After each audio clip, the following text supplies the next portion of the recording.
Yeah, got a new show for y'all. Got a damn good show. Hey, Gavin Newsom, he's I think he's been, a little red pill.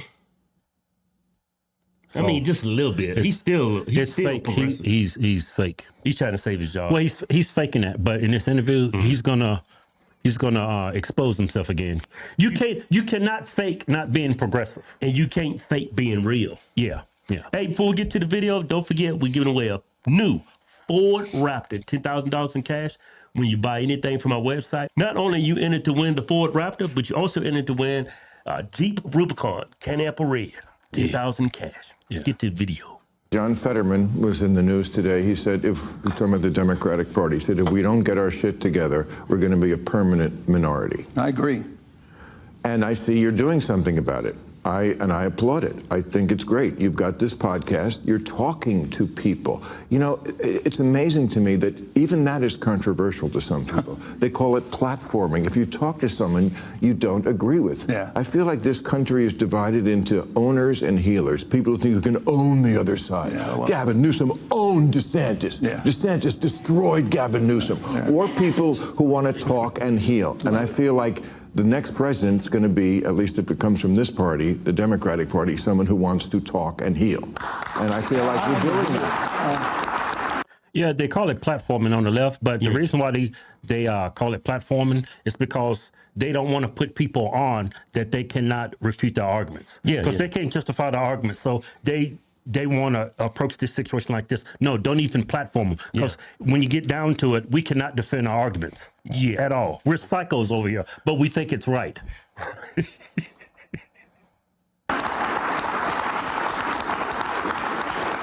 It's really been interesting, the reaction to the podcast. I mean, we had some controversial figures on, I'll acknowledge that, and Steve Bannon, Charlie Kirk, and some others. But you're right. I mean, this idea that we can't even have a conversation with the other side. You have to. They won. Thank you. That's it, bottom line. And by the way, or the notion we just have to continue to talk to ourselves or we're in the same damn echo chamber. These guys are crushing us. The Democratic brand is toxic right now. We had a high water mark 2 weeks ago, and that was a CNN poll at 29% favorability. It's dropped in the NBC poll down to 27%. It's one thing to make noise, but you also have to make sense. And I think with this podcast and having the opportunity to dialogue with people I disagree with, it's an opportunity to try to find common ground and not take cheap shots. I'm not looking to put a spoke in the wheel of their, or at least a crowbar in the spokes of their wheel to trip them up, to your point. And I think it's important. Democrats, we tend to be a little more judgmental than we should be. This notion of cancel culture, you've been living it. You've been on the receiving end of it for years and years and years. That's real. And Democrats need to own up to that. They've got to mature about this. So see today, the Trump administration they talked about, I don't know if this is true, but they talked about the fact that California had a rule that schools cannot be required to notify parents if their kids in school have changed their gender, their pronouns. That's the kind of thing, even though it doesn't affect a lot of people, that makes a lot of people go, well, you know what? That's the party without common sense. Now, if that's your state, how are you? Well, I just disagree with that. I mean, the law was you would be fired. A teacher would be fired if a teacher did not report or snitch on a kid talking about their gender identity. I just think that was wrong. I think teachers should teach. I don't think they should be required to turn in kids. And by the way, we're talking about their parents. How can you snitch? The idea of a snitch and a parent to me doesn't compute. Well, I don't. But what is the job of a teacher? It's to teach. If Johnny's talking about some identity issue or some issue about liking someone of the same sex, is the teacher's job to then report that? By the way, yes, it's the teacher's job. Yeah, to let the parents know what's going on. Yeah, there's some issues. Timmy is having.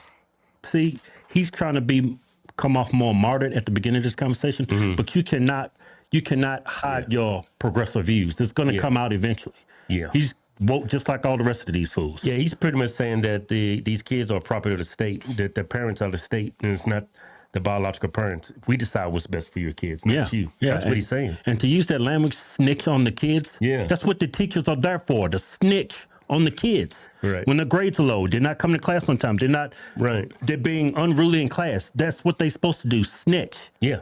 But you're covering for these woke teachers in the classroom that's pushing these pronouns on kids. Yeah. And all this ideology on kids. Right. That's what he's doing. But he's trying to act like he's not.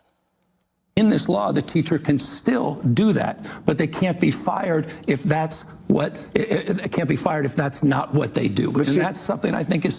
Teachers should not keep that from their parents. Yeah, those teachers don't belong in school. They, them should not be in schools. Yeah. Teachers, yeah, those type of people, they, them, going by different pronouns, non-binary teachers, they should not be in schools. Yeah. I just think that was fair. And I don't think that's inappropriate. I've seen a lot of people lately talking about this 80-20 issue. And I think you are on the other side of this now, the side with the 80. 80 being 80% of the people in this country. Again, this is the issue of should biologically born men be able to compete in women's sports? That's tough. And, you know, I saw the polling here in California. They think you're a traitor for saying this. Yeah. You know, when those kind of people call you a traitor, there's a word for that, electable. Get on. This is the thing. You're electable if you're a Republican, you say this. Yeah. You're not electable if you're a Democrat and say this, because they're going to throw you away. Right. Like RFK Jr. He'd have been 10 times better candidate than Joe Biden. But RFK but JFK is, not JFK, RFK Jr., he's a liberal. He's an old classic liberal. That's not the Democrat Party anymore. Yeah. Do you think that constituency is that far left now? Yes. Yeah. Oh, definitely. Yeah. Democrats. You think a liberal can win the nomination of the Democrat Party? A liberal? I don't think so. Not after this past election with Joe Biden and come on, the nominees, the people they like a liberal idea. They're far left. Like liberal idea, a man cannot compete against a woman in women's sports, even if he identifies as a woman. That's a liberal idea. Right. A progressive wants that to go down. Right. But that's the Democrat Party. They're progressive now. They're not liberal. Yeah. If he comes off as liberal to his constituency across the country, they will not vote for him. Yeah. He will not get the nomination. Yeah, I'm talking about winning the nomination for the Democrat Party to run for president. Right. Yeah, he may get California, but all over the entire country, if he comes off as a classic liberal, he will not get the nomination. Right. That party's lost. They are crazy. If they was bold enough to put a classic liberal, he would resonate more with the rest of America. Some of these people that like Kamala and Joe Biden, and I still don't think he won that election. Yeah, because they're progressive. That's what they wanted. Right. If he comes off as a liberal, he will not get the nomination of the Democrat Party. It's no way in hell. Right. That party's lost. Look what they're doing to Tesla. They burning the country down. And not one politician, not one elected official on the left has denounced that behavior. Yeah, they're progressive now. That liberal is dead. That's why you saw all these Democrats coming to the Republican Party. Well, look at Trump. He's a classic liberal. Yeah. And 80% of the people are with you on this now. Yeah. If the Democrats can't get with 80, how are they going to do something when it's a 51-49? No, look, I get it. And that's, look, and the other side weaponizes these issues. They dehumanize, they attack, they demean, and they've weaponized this issue. No, we haven't. It's just science. We dehumanize trans people by saying they can't compete against women as a man, a biological man. I'm trying to think it's just hyperbolic what he's saying. He's saying we weaponize this. How are we weaponizing this? No, you threw it in our faces. Yeah. Y'all weaponized it. Right. We're just responding. Really well. That said, on the fundamental question, is it fair? And I can give you example after example. Just in my home state, there was someone that won a triple jump by 8 feet. Right. All right. It's just, but it's, serious. And we had two people in the state champion. This broke my heart. 2 years ago, I'll never forget it. 18 months ago, we had two extraordinary athletes that got into the state finals, trans athletes.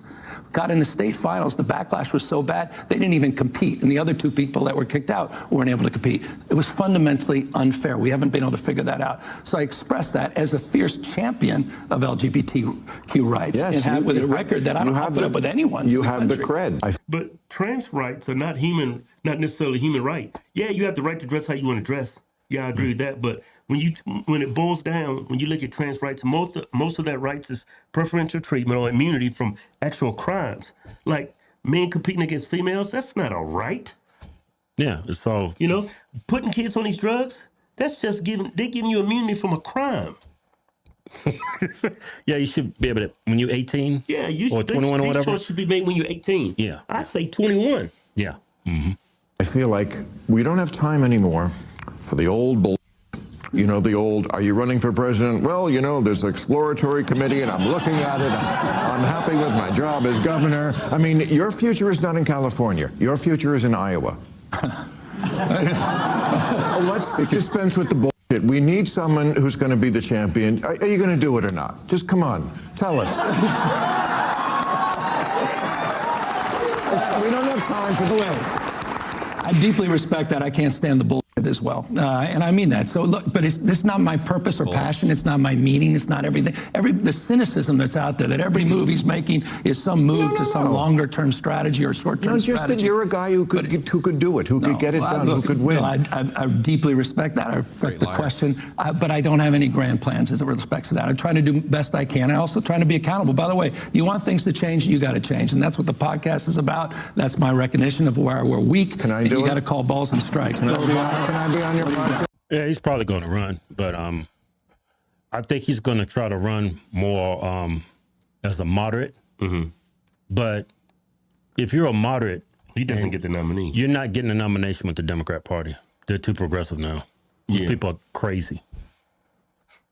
Which is a good thing. Yeah, because I think over the next several months, he's going to end up, like switching up on a lot of his previous stances on politics. Yeah, like he just did with the transgender in sports. Yeah, well, I think he sees the writing on the wall. The country's progressing more to the right than. So he's gonna go more liberal instead of progressive. Right. But actually, what he's going to end up doing is alienating the Democrat Party. He's not going to win the nomination. That's why he's not telling him he's going to run for president, because he knows he's going to give him 3.5 years from MSNBC, CNN to just throw him under the bus and trash him. Right. So he's going to run, but he's going to run like as a liberal. Right. But you think he can save that party though? No, you can't. A liberal cannot win that nomination with Democrats. They're too crazy now.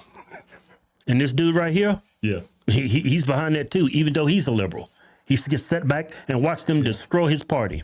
Right. And he sits there on his show and calls Trump crazy. It's over. Yeah, I don't get that. Yeah, it's over. Unless Republicans do something stupid. If they come here and do something real stupid. Right.